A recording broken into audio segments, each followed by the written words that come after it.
know anything about me and my family and my life in general, as I'm usually pretty transparent about my personal life in a sense, as I've said in previous podcasts and previous classes that I've done, I am a big baseball fan. We are a big baseball family, and baseball has been a part of our life for a long time.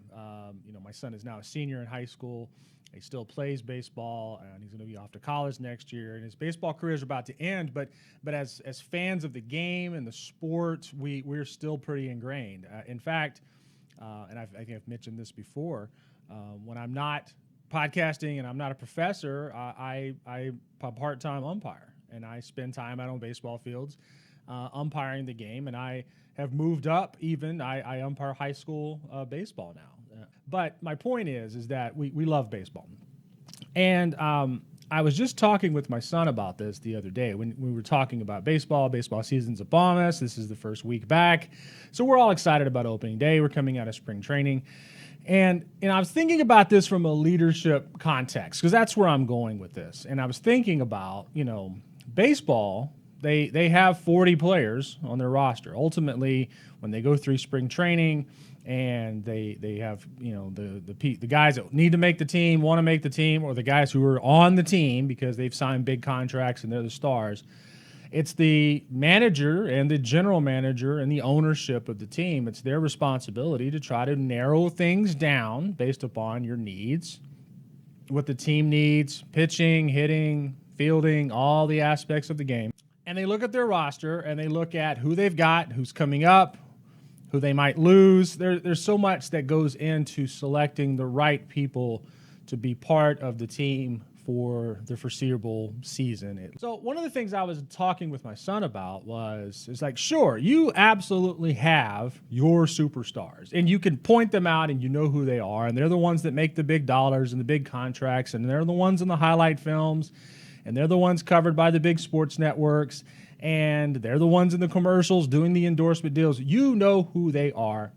They're on the team. There's no doubt. At whatever position they have on a baseball team, anybody who's coming up through the system, unless they're better, they're not going to make that position. So when you're thinking about tooling out your roster, you look at your depth chart. Who's number one at that position? Who's number two at that position? And so on. You think about it in those terms.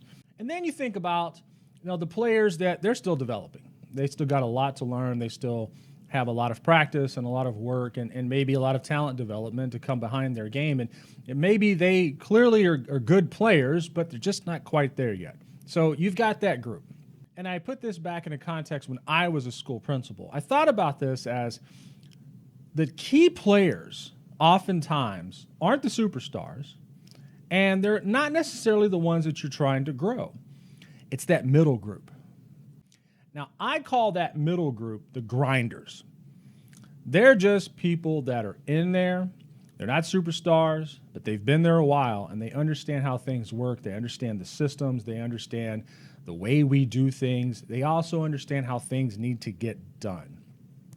And they're the folks that will come in, and they'll do the superstar work when the superstar just isn't there or isn't performing or is off their game that day. So when I put it in a baseball context, sometimes whenever two really good baseball teams are playing each other, they plan and they know that the superstar might beat you. So they might plan, let's make sure that guy doesn't beat us. But what they often don't count on is they don't count on the middle group, or in a lineup, like your 6, 7, 8 guys that are coming in, who get you that single or get you that double or make that double play at a critical moment when you're looking for the superstar to make the play and they're not there, or they've been outmatched or outpitched or whatever. See, oftentimes baseball teams, they will pay for that superstar player to get that massive home run or make that excellent play or do that excellent pitching or whatever it is they need them to do. But inside the context of the sport, it's those grinders, those middle-of-the-road guys, the ones that are unsung, the unsung heroes that you don't see but come in and make that superstar play whenever they can to help their team. From a school standpoint, where are your grinders? Where are the people that are hitting that middle of the road, those unsung heroes, those behind the scenes people that are making the plays, that are doing the work. They're doing it behind the scenes. They're doing it in meetings. They're doing it in classrooms. They're doing it during duty. They're just showing up whenever they need to. And maybe you don't see them. Maybe they're not the most vocal. They're not the most visible. But they're the people that are still making a difference on your school campus, and you just don't necessarily give them or see them for what they offer. Now, there's an author out there that I came across many, many years ago by the name of Rick Hess, and he wrote a little bit about this in a book called Cage-Busting Leadership. And I want to play a clip real quick of how he talks about what cage-busting leadership is. One often hears today about how rules and regulations, contracts and statutes make it hard for school and system leaders to serve kids as well as they need to. There's a lot of truth to this. Lord knows I've written about it. It is also true, however, I've become convinced, that school and system leaders can do a lot more than they think they can do. They get hobbled by urban myth, by a lack of knowledge. They are intimidated by what they think the rules require, by what they think regulations demand, and many times they are actually inaccurate.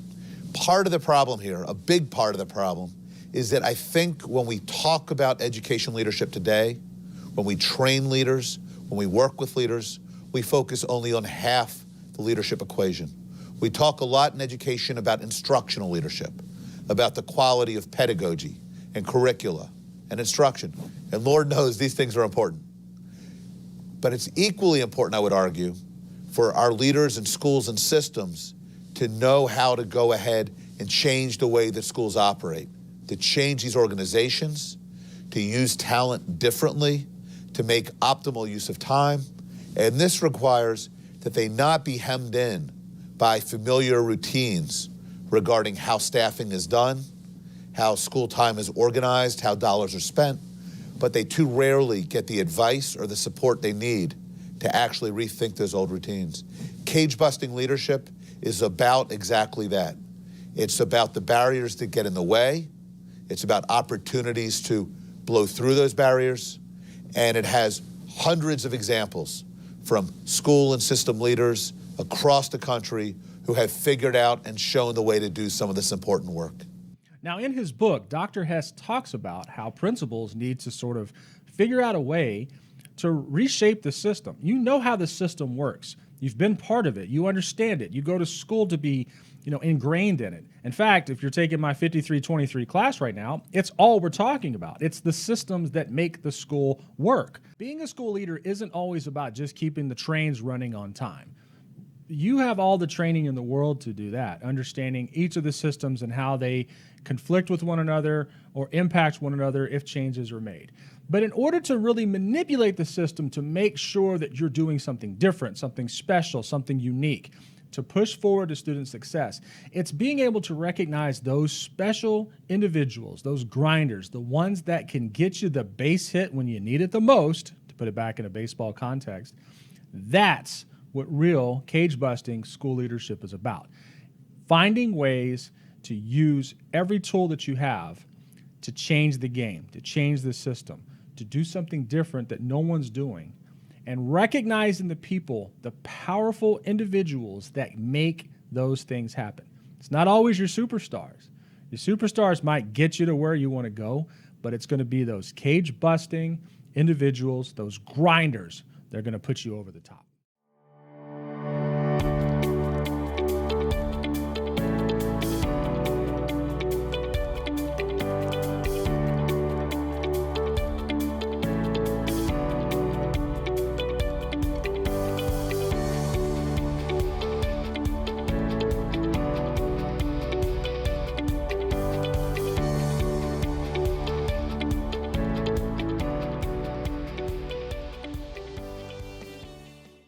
I want to spend a moment talking about public education. Now, this is not a political discussion. I want to put that out there right now. I don't mean to take a stance politically one way or the other. I just want to talk about an issue. And since this is largely for my graduate classes, and my job is to make you think, I want to put some things out there just for food for thought. So think of it that way. Again, not a political statement whatsoever. But I want to point out, since there's been a lot of discussion about public education lately, since now we have a mandate to dismantle what is called the Department of Education. So there's been a lot of discussion about what is the Department of Education, what does it do, what information do they collect, data, student loans, and so on. And it's kind of interesting where you have an organization or a department or a government entity that sort of is mandated to do work, whether it's through congressional law or through presidential directive or whatever. And they've been doing it for a long time, actually been doing it since President Carter. So, at least 40 years. And then suddenly you shine a light on it and people begin to question what they do. It's interesting how that works. Now, I'm not saying that the Department of Education couldn't use some retooling. A lot of organizations could probably use some retooling. It is government, government does have that reputation. But I want to point out, though, that public education continues to be, and always should be, the cornerstone of what we do in our country. It should be a focal point. And I just want to point out some examples of how it has been deemed important somewhere along the way. The first thing I want to point out is that, number one, we have 50 states, and 51 if you include the District of Columbia. And I want to include Washington, D.C. in this as well, because it's a very large city and there are public school children that go to Washington, D.C. schools. So think of it this way. In the United States of America, in our very robust 350 million people, we have 51 systems of education in our country because we have 50 states plus the District of Columbia. Now, I don't want to get into the weeds here because there's obviously Puerto Rico and Guam and other territories that are also have public school systems, but let's just focus on the 51 that we can talk about. Now, of those 51, all 51 have constitutions, or at least in DC's case, provision, policy, that require, in some form or fashion, public education to be delivered to the students in their state. In fact, 9 states, 9 of the 50, require that there be some sort of system of public education, including the state where I live, which is Texas. Public education is required. It is mandated by the Constitution. Now, I don't want to get into all the historical factors that get into it. It's actually quite fascinating when you start looking at how did we get to this point and who made the decision that it become a required factor as a part of a state constitution so that it's codified for generations beyond. It's actually very interesting and very fascinating, and we can spend some time on it later. But the reality is that it is deemed an important aspect, so important that it was put into codified law, that legislatures, now and future, have to fund, have to support, and have to require public education for the state. And the only way to change that, particularly in Texas, would have to be by changing the Constitution. That's how important it is. Now, somewhere along the way, I think what happens is that when you have a system that works, that people are part of it, they're professionals, they're certified, they're degreed, and they're doing the job that needs to be done.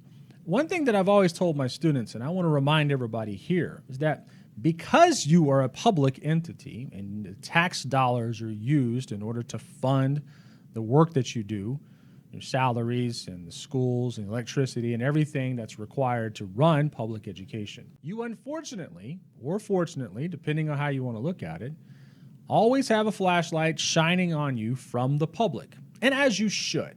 Where else are you going to receive any kind of accountability to make sure that you're actually doing the job that you're being asked to do and required to do per the state constitution? So because of that, I like to prepare my students that, yeah, you might have the press showing up every now and then because, well, anything that happens in a school tends to get covered, as it should, and someone's going to hold you accountable to make sure that you're doing the work that you're required to do.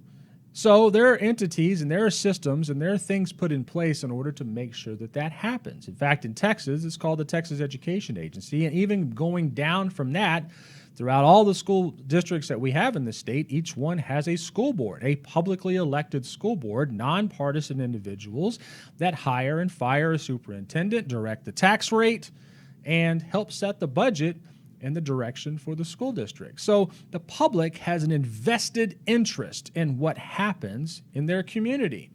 It's set up that way on purpose. And I can't emphasize enough the importance of how well a school performs, how well a school district does as a whole, whether it's academically or athletically, becomes attractive for families to move to that community, buy homes, establish their families, shop at the local businesses, and be part of that community.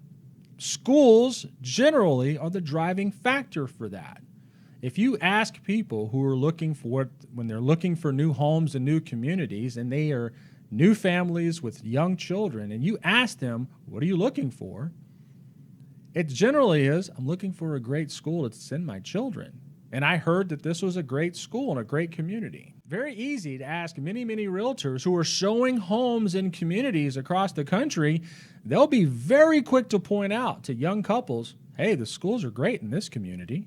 And I also can't help to mention that whenever you build a giant high school, which usually takes up about 150 acres and is going to house between 2,500 and 3,000 students, how the property values tend to rise around high schools, how it generates business and interest, particularly during football season. Now, I know there's more traffic and those kinds of issues, but living near a high school has its advantages, and school communities generally like having high schools near them. Helps their tax rate, it generates new business, and it becomes a bit of a cultural center for the community and for the neighborhood. And you see this a lot in some of those really small suburban neighborhoods where there's one dominant high school that kind of drives the culture of the community, particularly around sports and some academics.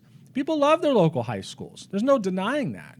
They love their local public schools. I have to also point out that there are countless surveys out there when you're asking parents and community members what they love about their local school, and they'll be happy to tell you.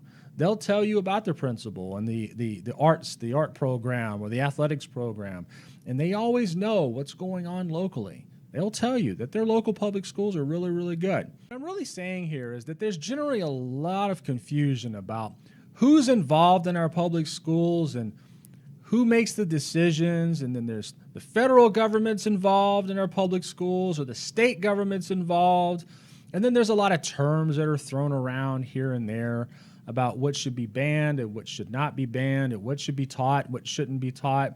And I don't want to get into all that today because, yes, it becomes very quickly very political. Public schools still and continue to be the cornerstone of what builds a great society. We're still a country that chooses to educate everyone, no matter their background, their disability, their race, culture, creed, religion. It's all irrelevant.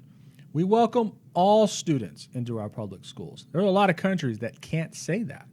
We're a country that chooses to try to educate everyone that comes to us. So because of that, public schools are a place where everyone truly is welcome, no matter their background, no matter where they're from, no matter anything.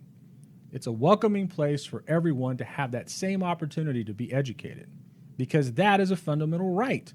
In our country, we believe that public education is a fundamental right for everyone. So we create an environment where everybody should be part of that. And fortunately, we have states that actually require it. So because it's required, we actually go out and look for students and try to bring them into our public schools, particularly if they're in areas that don't have great access to information, or the communication is limited.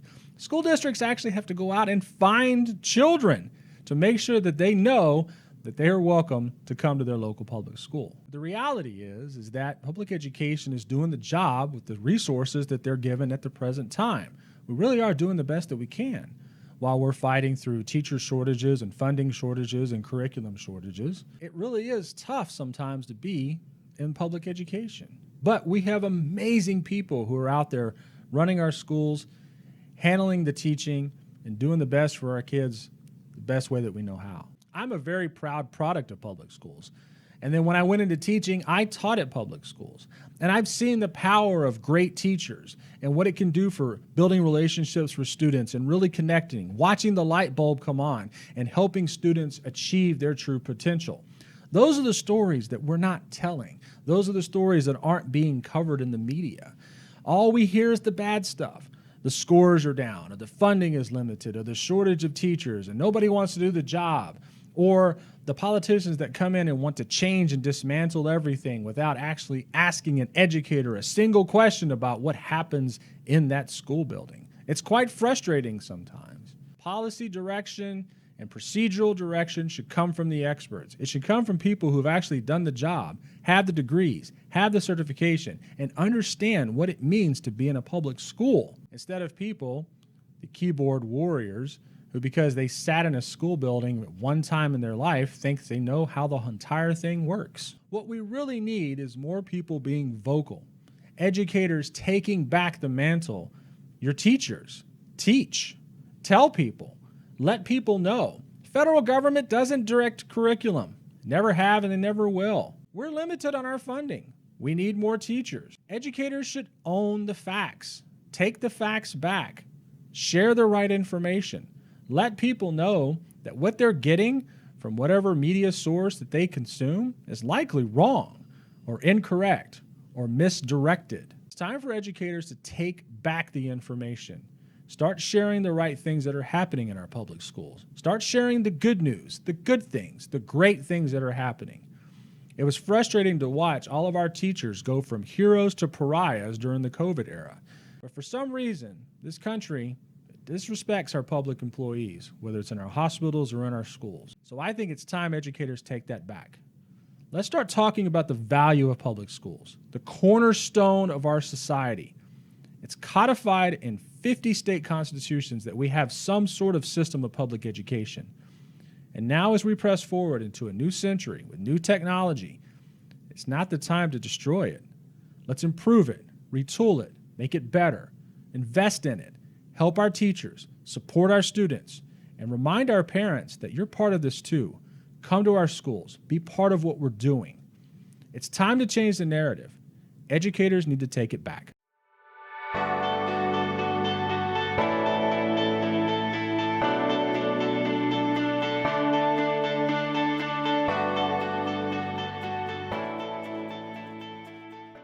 Now, for a couple of years now, I have been doing some research in an area that I call principal effectiveness.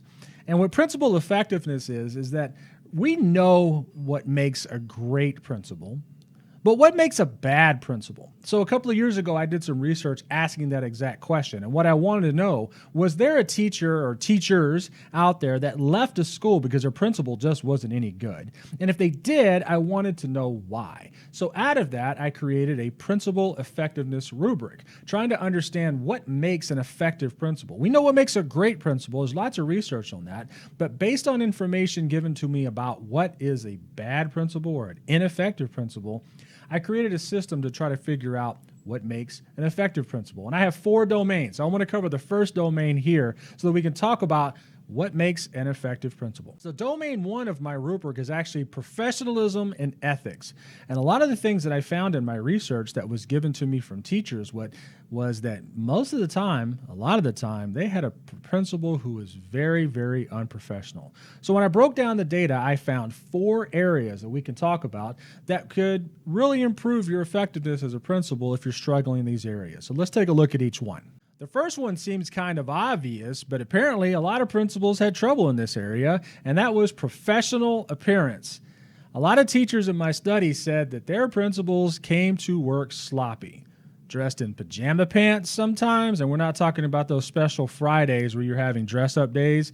No, we're talking about sloppy dress, low-cut shirts, dresses and outfits that were not appropriate for school environment, showing up in jeans all the time that maybe were ripped, clothes that were dirty, unkempt, untucked. As a principal, you are the face of the school, and how you present yourself and groom yourself and show yourself to the community really says a lot about you, but it also says a lot about the school. So one area of improvement, very simply, is how you dress, how you keep yourself, how you groom yourself, and how you dress regularly. That is a very important aspect of being professional in the work environment. The second area that was covered was respectful.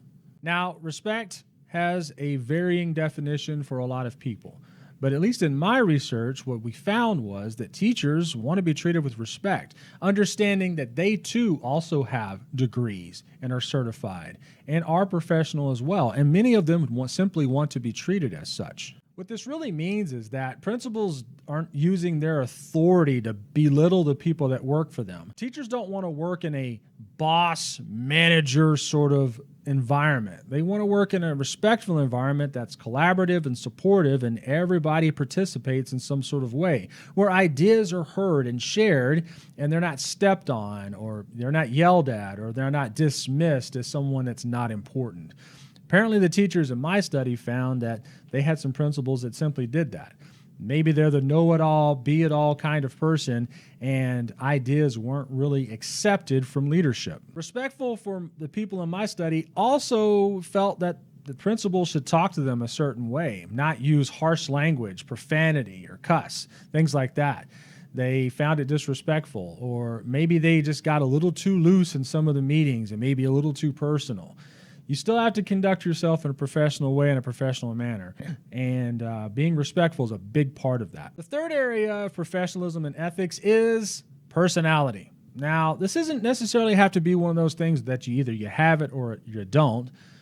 It's just simply, are you approachable? Are you someone that your teachers can actually come up to and talk to you and actually have a conversation with? Again, this was mentioned sort of in the respectful area, but teachers want a principal that's welcoming to ideas, can have conversations, can work with, and be collaborative. They also want someone that they can engage with and actually just talk and be human. I tell my students all the time to show some humility. Because you are in a position of authority, teachers actually see you as that authority figure. But if you show a human side, laugh at some jokes, talk about your family, be interesting, that's going to help you with your personality, and it goes a long way. And the last area that we'll talk about today is ethical behaviors. Now, this was actually quite stunning to me during the course of the study, but what was interesting is that there are a lot of principals out there that were engaging in some very unethical behaviors, maybe in their hiring practices. Maybe they were hiring their friends, family members. Maybe they weren't holding people accountable. Maybe they were doing some inappropriate things with other staff members behind the scenes. Maybe they were stealing money. Maybe they weren't showing up to work when they were supposed to. Being ethical has a lot to do with having a moral compass and understanding that the job that you're doing is very, very important. It also requires you to be honest. One of the things that I put my students through is the practice of understanding their moral compass and their why, who they are, why you're doing the job that you're doing, the call to leadership. Because not everybody is set up to do this role. So it's understanding to know where you came from and how you got to be where you are so that you can establish some sort of a moral compass to help lead the campus. I'm not talking about religion here. What I'm talking about here is what guides you as a human being, your decision-making process, and how you see your students and your staff and your faculty, how you will choose to engage with them and be part of the school community with them. That's the moral code and moral compass I'm talking about. And teachers are looking for that in a leader too. Next week in the series, we'll talk about leadership skills. That's domain 2 of the principal effectiveness rubric. We'll talk about building relationships, hiring practices, professional judgment and decision making, visibility, and lastly, team building.